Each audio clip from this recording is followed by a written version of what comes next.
जय जगन्नाथ तुम पुणी थे नहीं आसी ओडियार पेडागोजीर मोक टेस्ट मात्र 20 प्रश्न मन पाखे अच्छे कतोटी प्रश्न 20 प्रश्न आम आज क्लास आलोचना कर टाइमर लगे मात्र 10 सेकेंड तुम मैंने 5 सेकेंड उत्तर देवा चेष्टा कर शेष में कमेंट कर कतोटी प्रश्न 20 रु तुम सठिक उत्तर देच चलतु बछा बछा पेडागोजीर क्वेश्चन ओडियार आलोचना करवा ओटीईटी बीईडी सबू टीचिंग एग्जाम बहुत बहुत इंपोर्टेंट होची देखिए देख प्रथम प्रश्न आम पाखे अच्छी कौन अच्छी कौन शुद्ध लिखन केउठी आवश्यक शुद्ध लिखन केउठी आवश्यक माने गोटे पिला ठीक से लिख स्पेलिंग फेलिंग ठीक कर केउटा आवश्यक चित्र अंकन कार खेल बनान खेल पुस्तक पठन कौटा तक आवश्यक कहीपर किए पिला माने कौटा शुद्ध लेखन देख चित्र नुह कार खेल नुह पुस्तक पठन नुह पठन नुह कौटा उत्तर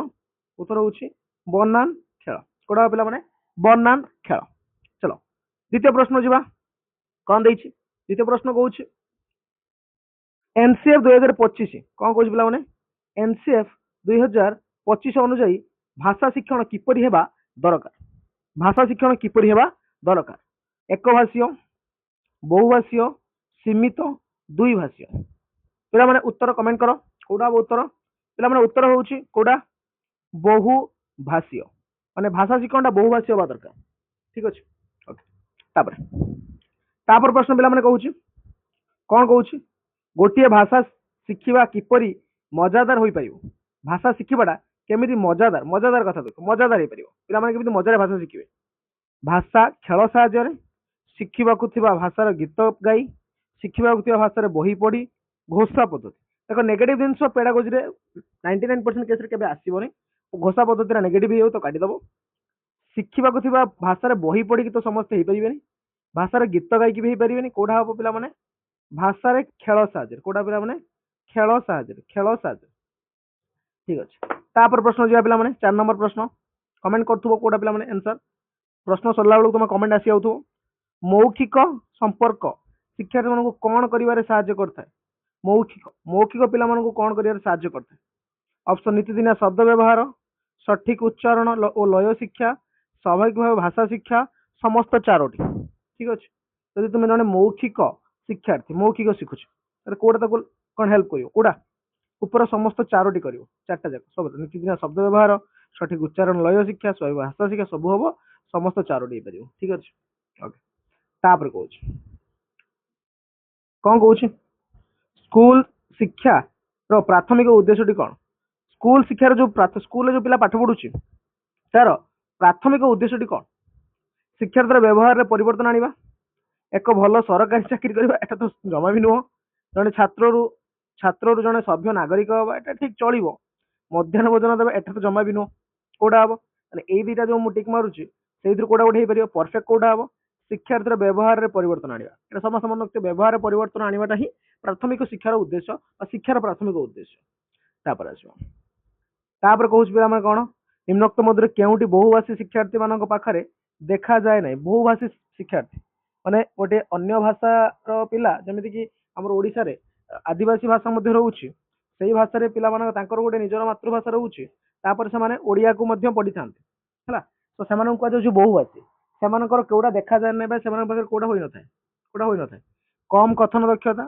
सेटा ही थाए माने से माने ठीक से कहि पारन तो तांको भाषा आम भाषा मिसी जाउथो अलग अलग रोज कि मिसी जाउथो सीमित भाषा बंडर निर्भुल वाक्य गठन कर न पारिबा प्रश्न उत्तर भल भाव लिखिपर यही तीन से केवे करपारती ना किंतु एटा लिखिपर जमा लिखिपर यहाँ हुए ना यहाँ हुए ना उत्तर प्रश्न उत्तर भल भाव लिखिपर कारण से दीटा अलग अलग भाषा हो जाए प्रोब्लेम हो से 7 नंबर प्रश्न आसवा 7 नंबर प्रश्न पिला माने कौन कहूँ जड़े शिक्षक साहित्य 50 नंबर पर एक प्रश्न सेट प्रस्तुत कर षष्ठ श्रेणी में परीक्षा कला से प्रश्न से शिक्षा वर्ष विभिन्न समय पुणी परीक्षा कला लब्ध तारतम्य देखा जाऊना माने पिला माने जते थर से परीक्षा करूची पिला मानकर गोटे पिला किछि पिला 50 रु 50 49 गोटे समय 48 पुणी 50 एम जते थर से परीक्षा करूची मार्क रो कौन तारतम्य देखा जाऊ ना अर्थात पाखापाखि रोच यार अर्थ कौन उपयोगिता ना वैधता ना वस्तुनिष्ठता ना विश्वसनीयता कौड़ा पिला माने विश्वसनीयता एटा पिला ऊपर विश्वास विश्वास निज पढ़ा ऊपर विश्वास अछि विश्वसनीयता अछि जे पिला एटा को भूल करिवे नाही एटा होची विश्वसनीयता बहुत इंपोर्टेंट प्रश्न लिखि रखियो इंपोर्टेंट तापर प्रश्न को जीवा तापर प्रश्न कौन कहूँ जातीय पाठ्यक्रम आधार 2005 बा जातीय पाठ्यक्रम आधार गोटे प्रश्न आसीबो लेखि रख मु कहूँ गोटे प्रश्न आसीबो ओटीटी परीक्षा केउ जातीय पाठ्यक्रम आधार 2005 रो अंतर्भुक्त नुह एमतिर कोटा अंतर्भुक्त नुह देखिबा से कहूँ गोटे भाषा और गोटे भाषा शिक्षण बाधक होता है एटा तो गोटे भाषा गोटे भाषा शिक्षण बाधक होता है एटा भी नेगेटिव कथा कहला घर भाषा शिक्षा दिया जावा आवश्यक एटा ठीक अछि भाषा शिशुर आवश्यकता रुचि उपर पर्यस्त ठीक अछि भाग्य शिक्षा सॉरी एटा भाषा हो भाषा भाषा शिक्षा बहुभाषी होबा उचित ठीक अछि एटा उपरटा देख प्रथमटा गोटे भाषा अन्य भाषार बाधक हेबो नाइ बाधक केबे होबनी साहाय्य करिवो ठीक अछि एटा होछि राइट आंसर नुहे बोली देखियो से राइट आंसर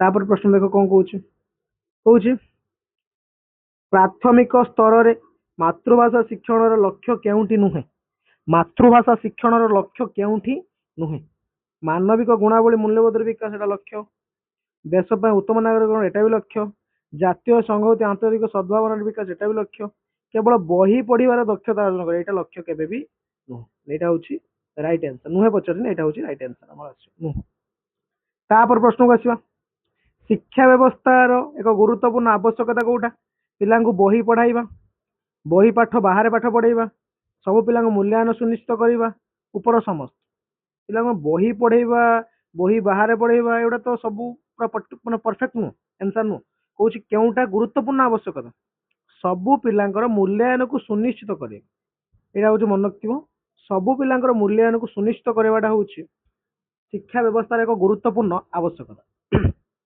तापर प्रश्न पिला माने केते उत्तर दोच कमेंट करिवो ठीक अछि प्रथम 11 नंबर प्रश्न कहूँ कौन कहूँ प्रथम श्रेणी पिला वर्ष शेष केतोटी शब्द लाभ करने आवश्यक केतोटी शब्द शिखि दरकार प्रथम श्रेणी पिला 1000 टी ना 1500 टी ना 850 टी ना 900 टी यही प्रश्नटा बढ़िया प्रश्नटी प्रथम श्रेणी पिला केतरा पिला माने 1500 टी शब्द शिखि दरकार ठीक अच्छे 12 नंबर प्रश्न 12 नंबर केउं दक्षता प्रथम देखा था पिला लेखिबा कहिबा शिखि था ना प्रथमे ना कहिबा पढ़िबा ना शुणिबा कहिबा ना समस्त देखो पिला माने एटा बढ़िया प्रश्नटी पिला केउंटा प्रथमे शिखि थाए अले पिला माने प्रथमे पिला शुणी थाए तापरे कहि थाए लेखिबा पढ़िबा एटा परे जीवो आगे पिला शुणुची छोट बेले पिलाटी शुणुची कहूची एटा होची प्रथम कथा एटा होची इंपोर्टेंट प्रथमे एटा हेइ थाए ता सहित बुझी परछो तापर प्रश्न आसीबा 13 नंबर कोन कहूची देखो पिला माने ओटीटी रे मार्क रखे बहुत सहज पिला माने बहुत मार्क रखुछन टेंशन नियोनी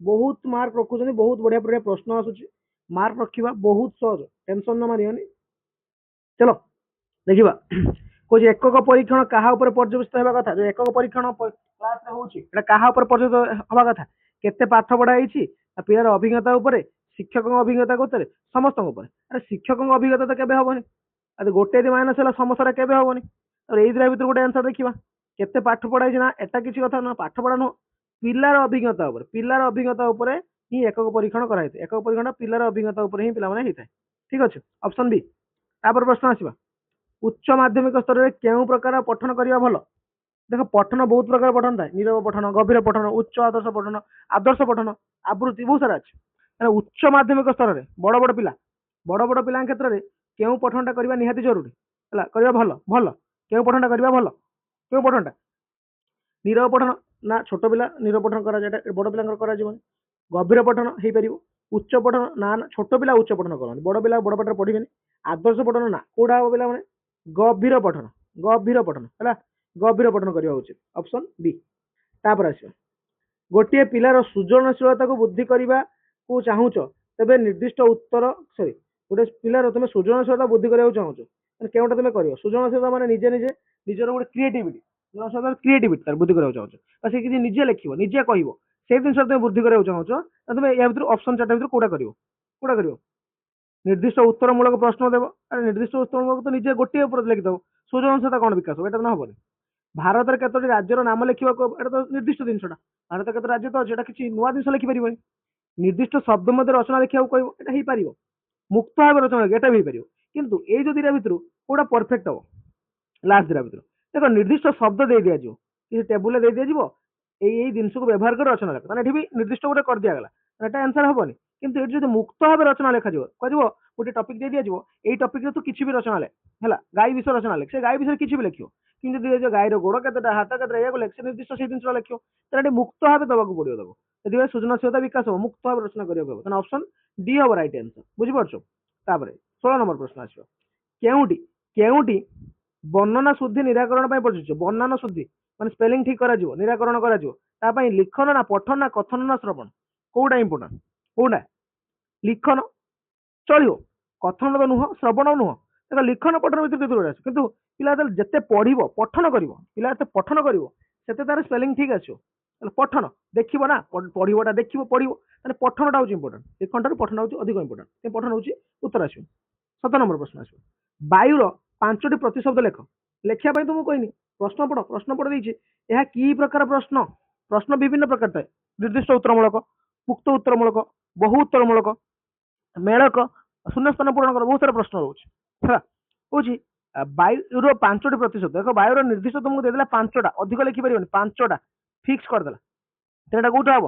ମୁକ୍ତ ତ କେବେ ନୁହଁ, କାରଣ 5ଟା କହିଦେଇଛି। ବହୁତ କେବେ ହବନି, 5ଟା ବି କହିଦେଇଛି। ମେଳକ କୋଉଟା?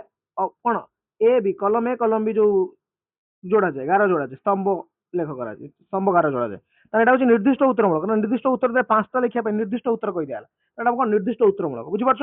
Option C. ତାପରେ ପ୍ରଶ୍ନ ଆସିବ, ଜଣେ ପାଠାଗାରରୁ ମଧୁବାବୁଙ୍କ ଆତ୍ମୀୟ ଜୀବନୀ ଆଣି ପଢୁଛି, ତେବେ ସେ କେଉଁ ପଠନ କରୁଛି? ମଧୁବାବୁଙ୍କ ଆତ୍ମୀୟ ଜୀବନୀ ଆଣି ପଢୁଛି ହେଲା, ମଧୁବାବୁଙ୍କ ଆତ୍ମଜୀବନୀ, ମାନେ କାହାଣୀ, ଗପ, ବହି। ପଠନ ଦି ପ୍ରକାରରେ, ଗୋଟେ ତାତ୍ତ୍ୱିକ ପଠନ, ଗୋଟେ ବ୍ୟାପକ ପଠନ। ଠିକ ଅଛି, ତ ପଠନ ତାତ୍ତ୍ୱିକ ପଠନ, ବ୍ୟାପକ ପଠନ। ତାହେଲେ ସେ ଏଠି କେଉଁ ପ୍ରକାର ପଠନ କରୁଛି? ଦେଖ ସେ ଆଣିକି ମଧୁବାବୁଙ୍କ ଜୀବନ ବିଷୟରେ ପଢୁଛି ହେଲା, ତାର ପରୀକ୍ଷାରେ ପଢୁ ନ ପଢୁ କିନ୍ତୁ ସେଟା ସେ ପଢୁଛି, ଅବସର ସମୟରେ ପଢୁଛି। ସେଟା ହଉଛି କୋଉ ପଠନ ହବ? ବ୍ୟାପକ ପଠନ ହବ। ଠିକ ଅଛି, କୋଉ ପଠନ? ବ୍ୟାପକ ପଠନ ହବ। ବୁଝିପାରୁଛ ପିଲାମାନେ? ବ୍ୟାପକ ପଠନ। ତାତ୍ତ୍ୱିକ ପଠନ କଣ? ତମେ ପରୀକ୍ଷା ପାଇଁ ପଢୁଛ, ବିଟ୍ ବାଇ ବିଟ୍ ପଢୁଛ, ଗୋଟେ ଗୋଟେ ଲାଇନ ପଢୁଛ, ସବୁ କିଛି ପଢିକି ମନ ସେଟା ତାତ୍ତ୍ୱିକ ପଠନ ଯିବ। କିନ୍ତୁ ଯଦି ଅବସର ପାଇଁ ପଢୁଛ, ଛୁଟିର ସମୟରେ ପଢୁଛ, ମନ ଖୁସି କରିବା ପାଇଁ ପଢୁଛ, ଏଟା ହଉଛି କାହା ଜୀବନ ବିଷୟରେ ପଢୁଛ, କାହାଣୀ ପଢୁଛ, ସେଟା ହଉଛି ବ୍ୟାପକ ପଠନରେ ଯିବ। କାରଣ ମଧୁବାବୁଙ୍କ ବହିଟା ଗୋଟେ ବ୍ୟାପକ ପଠନରେ ଯିବ। ତାପରେ ଶିକ୍ଷକଙ୍କ ଆଦର୍ଶ ଆବୃତ୍ତି କେଉଁଥିରେ ହୋଇଥାଏ? ଦେଖ ଆଦର୍ଶ ପଠନ ଗୋଟେ ହୁଏ, ଆଦର୍ଶ ଆବୃତ୍ତି ହୁଏ। ଠିକ ଅଛି, କହିବା ଗଦ୍ୟ ନା ପଦ୍ୟ ନା ଏକାଙ୍କିକା ନା ଉଭୟ ଗଦ୍ୟ ପଦ୍ୟ। ଦେଖ ଉଭୟ ଗଦ୍ୟ ପଦ୍ୟରେ କେବେ ବି ହବନି। ଦେଖ ଆଦର୍ଶ ଆବୃତ୍ତି ଗୋଟେ, ଆଉ ଗୋଟେ ହଉଛି କଣ? ଆଦର୍ଶ ପଠନ। ଠିକ ଅଛି, ଆଦର୍ଶ ପଠନ ଗୋଟେ ଆଉ ଆଦର୍ଶ ଆବୃତ୍ତି ଗୋଟେ। ତାହେଲେ ପଠନଟା ହୁଏ କୋଉଥିରେ? ଆଦର୍ଶ ପଠନଟା ଗଦ୍ୟରେ ହୁଏ। ପିଲାମାନେ ମନେ ରଖିବ, ଗଦ୍ୟରେ ହୁଏ, ଗଦ୍ୟରେ। ଠିକ ଅଛି, ଆଦର୍ଶ ଆବୃତ୍ତିଟା କୋଉଥିରେ ହୁଏ? ପଦ୍ୟରେ ହୁଏ। ତାହେଲେ ଆବୃତ୍ତି କରାଯିବ, ଆବୃତ୍ତିଟା ମାନେ ଗୀତ ଆବୃତ୍ତି କରାଯିବ, ପଦ୍ୟଟା, ପଦ୍ୟଟା ଅପସନ ହବ ପଦ୍ୟ, ଅପସନ ବି ରାଇଟ୍ ଆନ୍ସର। ବୁଝିପାରୁଛ? ଆଦର୍ଶ ପଠନ କହିଲେ କୋଉଥିରେ ହବ? ଗଦ୍ୟରେ ହବ, କିନ୍ତୁ ଆଦର୍ଶ ଆବୃତ୍ତିଟା କୋଉଥିରେ ହଉଛି? ପଦ୍ୟରେ। ଠିକ ଅଛି, ବୁଝିପାରୁଛ ତ? ଶେଷ ପ୍ରଶ୍ନ, ଶେଷ ପ୍ରଶ୍ନ।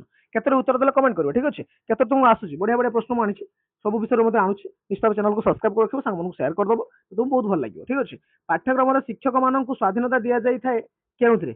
ପାଠ୍ୟକ୍ରମରେ ଶିକ୍ଷକମାନଙ୍କୁ ସ୍ୱାଧୀନତା ଦିଆଯାଇଥାଏ କେଉଁଥିରେ? ଠିକ ଅଛି, ଶିକ୍ଷକମାନଙ୍କୁ କେଉଁଥିରେ ସ୍ୱାଧୀନତା ଦିଆଯାଇଥାଏ? କେଉଁ ପାଠ୍ୟପୁସ୍ତକ? ସେଟା ହଉଛି ଆକ୍ଚୁଆଲି ପ୍ରଶ୍ନ ହଉଛି କେଉଁ ପାଠ୍ୟପୁସ୍ତକରେ? ଗଣିତରେ ତ ସ୍ୱାଧୀନତା ଦିଆଯାଏ, ନିର୍ଦ୍ଦିଷ୍ଟ ଜିନିଷ ଥାଏ। ଭାଷା ପୁସ୍ତକରେ ବି ଦିଆଯାଏନି, ପରିବେଶରେ ବି ଦିଆଯାଏନି, ଦିଆଯାଏ ସମ୍ମଳିତ ପାଠ୍ୟପୁସ୍ତକରେ। ସମ୍ମଳିତଟା କଣ ଜାଣିଛ ନା? ଜଣେଇ ଦଉଛି। ସମ୍ମଳିତ ହଉଛି ଗୋଟିଏ ବହିରେ, ଯେମିତି କି ଆଗରୁ ଗୋଟେ ହସ ଖେଳ ହସ ଖୁସି ବହି ଆସୁଥିଲା, ତା ଭିତରେ ଗଣିତ ବି ଥିବ, ସାହିତ୍ୟ ବି ଥିବ, ଆଉ ସାମାଜିକ ବି ଥିବ, ମିଶିକି ଥାଏ। ସବୁ ବିଷୟକୁ ଗୋଟିଏ ବହିରେ ଆଡ୍ କରିଦିଆଥାଏ, ସେଟା ହଉଛି ସମନ୍ୱିତ। ତ ଯୋଉଥିରେ କି ସ୍ୱାଧୀନତା ଥାଏ, ଟିଚର ନିଜ ଅନୁସାରେ ପଢେଇବ। ସେ ଗଣିତ ବି ପଢେଇ ପାରିବ, ସେଥିରେ ସାହିତ୍ୟ ବି ପଢେଇ ପାରିବ ବା ଭାଷାଟା, ଆଉ ସାମାଜିକ ବିଜ୍ଞାନ ବି ପଢେଇ ପାରିବ। ସେଟା ହଉଛି ସମନ୍ୱିତ ପାଠ୍ୟପୁସ୍ତକ। ସେଇଥିରେ ହିଁ ଶିକ୍ଷକମାନଙ୍କୁ ସ୍ୱାଧୀନତା ଦିଆଯାଇଥାଏ। ଠିକ ଅଛି ପିଲାମାନେ, 20ଟି ପ୍ରଶ୍ନ ଆଜି ଆମର ସରିଲା। ତେବେ 20ଟିରୁ କେତୋଟି ପ୍ରଶ୍ନର ଉତ୍ତର ତୁମେ କରିପାରିଲ? ନିଶ୍ଚିତ ଭାବେ କମେଣ୍ଟ କର ଯେ ସାର୍ ମୁଁ ଏଇ ପ୍ରଶ୍ନର ଏତୋଟି ଉତ୍ତର ମୁଁ କରିପାରିଲି। ଠିକ ଅଛି, ଏଇଭଳି ଭିଡିଓ ଦେଖିବା ପାଇଁ, ଏଇଭଳି କ୍ୱେଶ୍ଚନ ଆନ୍ସର କରିବା ପାଇଁ, ମକ୍ ଟେଷ୍ଟରେ ଭାଗ ନେବା ପାଇଁ ଆମ ଚ୍ୟାନେଲକୁ ଆଜି ହିଁ ସବସ୍କ୍ରାଇବ କରନ୍ତୁ, ଆଉ ସାଙ୍ଗମାନଙ୍କୁ ଏବେ ହିଁ ସେୟାର କରିଦିଅନ୍ତୁ। ରହୁଛି ପିଲାମାନେ, ଥ୍ୟାଙ୍କ ୟୁ।